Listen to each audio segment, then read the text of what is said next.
Minhas cordiais saudações a todos aqueles que nos acompanham pelas redes sociais da nossa querida Diocese de Limeira. Vamos meditar o Evangelho desse próximo domingo, que é o Domingo do Bom Pastor, quadro domingo do tempo pascal. E já celebrando, a eleição do nosso novo pontífice, o Papa Leão XIV. Então vai ser nosso primeiro final de semana em que nós já temos um novo Papa, à frente da nossa igreja. Pois bem, vamos ao texto do Evangelho de São João. Fala do Bom Pastor, porque é o Domingo do Bom Pastor, capítulo 10, versículos 27 a 30. Naquele tempo disse Jesus: As minhas ovelhas escutam a minha voz, eu as conheço e elas me seguem. Eu dou-lhes a vida eterna e elas jamais se perderão, e ninguém vai arrancá-las de minha mão. Meu Pai que me deu essas ovelhas é maior que todos e ninguém pode arrebatá-las da mão do Pai. Eu e o Pai somos um. Palavra da salvação. Glória a vós, Senhor. Muito bem, então quarto domingo da Páscoa, domingo do Bom Pastor. Então celebramos também o Dia Mundial de Oração pelas vocações ao sacerdócio e à vida consagrada. Justamente por isso o Evangelho apresenta Cristo como o pastor modelo, que ama de forma gratuita e desinteressada as suas ovelhas. O amor de benevolência. Um amor que é capaz de chegar a dar a vida por aqueles que ama. As ovelhas sabem que podem confiar em Cristo de forma incondicional, porque Ele não busca o seu próprio interesse, mas o bem do seu rebanho. Aliás, o primeiro símbolo cristão foi a imagem do pastor carregando a ovelha sobre os próprios ombros. Essa estátua, ela existe, está na entrada das catacumbas de São Calixto, em Roma. Primeiro símbolo cristão, o bom pastor. E vale aqui a pena lembrar a icônica imagem do saudoso Papa Francisco com uma pequena ovelha nos ombros, Ele pôs a ovelhinha no ombro, Essa imagem ficou muito famosa, O bom pastor. Bom, vamos falar um pouquinho sobre o pastoreio. O pastor, na época de Jesus, acordava cedo para conduzir o seu rebanho, para cuidar do seu rebanho, para pastorear o seu rebanho. E durante o pastoreio buscava pastos verdes e água para as ovelhas, comida e água. Essas tarefas incluíam muitas vezes longas caminhadas.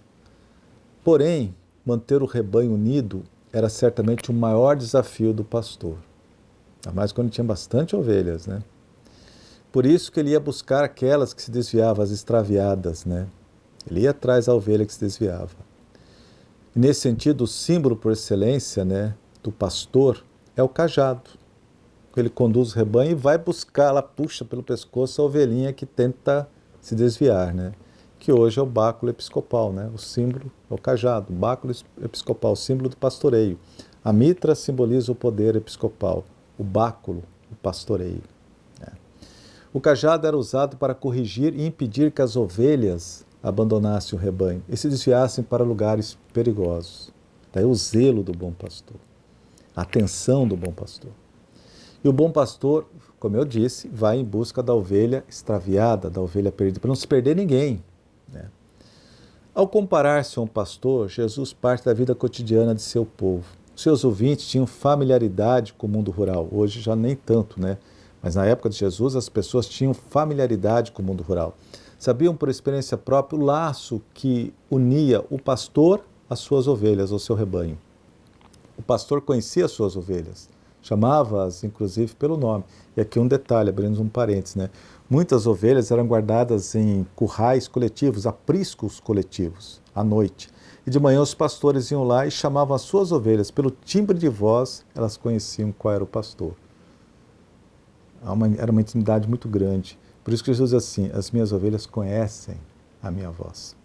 E o verbo conhecer na Bíblia, ele é muito mais que um conhecimento assim superficial. Ele é muito mais que isso. Conhecer na Sagrada Escritura significa comunhão de vida, relação pessoal, uma relação ativa, amorosa e recíproca. Jesus mantém com cada pessoa uma relação única, especial, pessoal. Conhece os nossos sofrimentos, os nossos dramas, os nossos sonhos, as nossas esperanças. Um exemplo, o diálogo de Jesus com a samaritana. Como ele Com jeitinho, ali de fato é uma obra-prima de espiritualidade, né? De como fazer uma direção espiritual. O cuidado com que ele tratou aquela mulher, né? Zaqueu, com Jesus assim, desce da árvore que eu vou para a tua casa, vou almoçar contigo. E como aquilo transformou a vida de Zaqueu.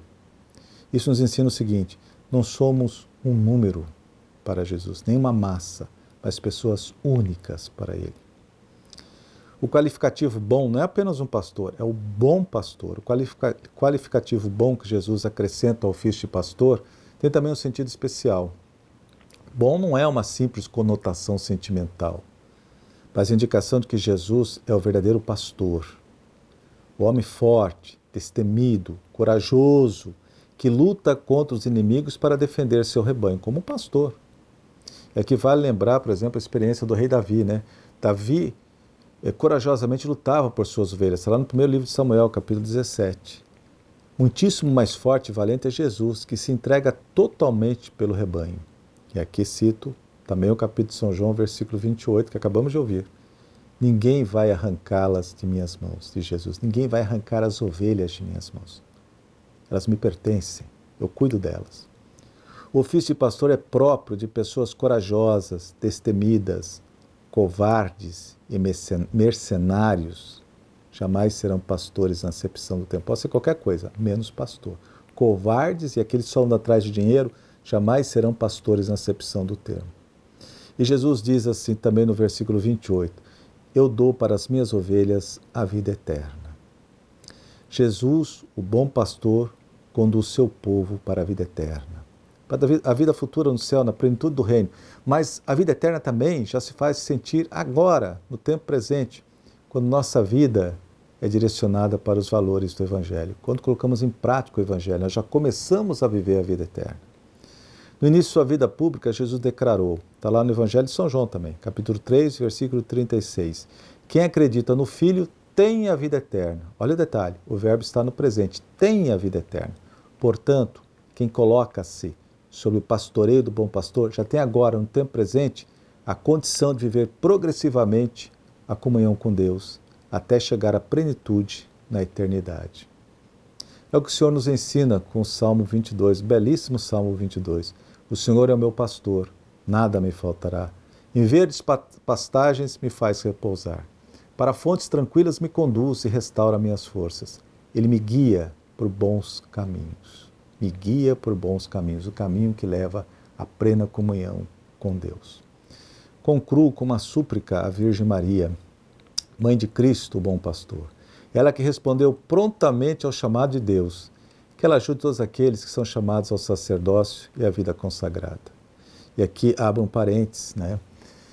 Mencionando aquela obra do Papa Ratzinger, quando o cardeal Ratzinger, né, Papa Bento XVI, sobre Jesus Cristo, uma trilogia que ele escreveu, quando fala da vocação dos apóstolos, assim, Jesus passou a noite inteira em oração, para no dia seguinte chamar os apóstolos. Diz assim, toda vocação é fruto de uma conversa pessoal de Cristo com o Pai. Olha o que é a vocação à vida consagrada. É fruto do diálogo de Cristo com o Pai. Ele conversa sobre cada um que ele chama à vida consagrada. Puxa vida, vale a pena pensar nisso. Que aqueles que são chamados ao sacerdócio, à vida consagrada, a exemplo da Virgem Maria, aceitem com alegria e disponibilidade o convite de Cristo a sermos seus colaboradores mais diretos no anúncio do Evangelho e no serviço do Reino de Deus nesses tempos difíceis. E que o bom pastor abençoe o nosso Papa Leão XIV, que o seu pontificado seja muito fecundo, ele que vai ser o ponto de união, de comunhão de toda a Igreja. A todos a minha bênção e um feliz domingo em nome do Pai, do Filho e do Espírito Santo.